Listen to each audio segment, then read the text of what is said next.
Good evening po, Master Jet. About po ito sa HMO. Tanong ko po, okay lang po ba na ang i-provide ko is photocopy ng ID sa HMO ko po? Okay, ito ay tanong related sa medical allowance. At ang senaryo ay itong ating sender, meron na siyang existing na HMO.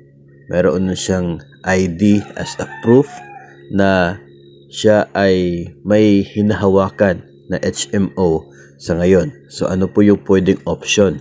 Doon po sa pag-claim ng atin pong medical allowance, pwede pong piliin ang individual availment, yung option 1 sa individual availment na payroll disbursement.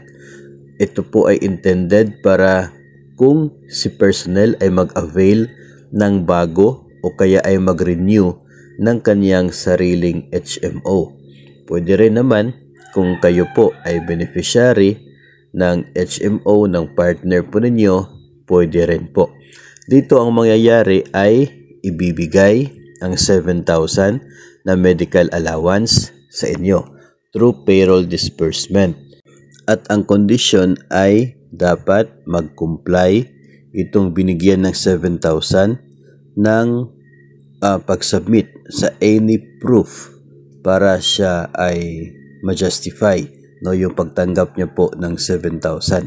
Ang any of the following reportorial requirement ay katulad po ng kopya ng HMO agreement o kaya ay valid ID card o kaya ay official receipt ng pagbayad doon po sa HMO. So, any of the three, pwede po na mag-justify na kayo ay talagang tama lang na binigyan ng cash dahil kayo ay nagbayad, nag-renew o kaya ay bumili ng bagong HMO. So, yun po yung condition.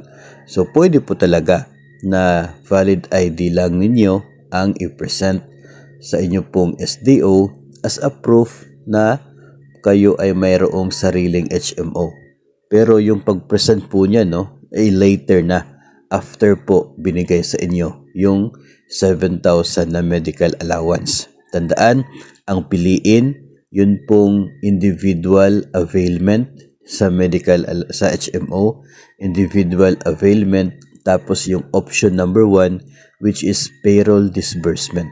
Yun po ang piliin kung gusto po ninyo na bigyan kayo ng 7,000 medical allowance kapalit ng kopya ng agreement o kaya ay ID o kaya ay resibo sa inyo pong HMO.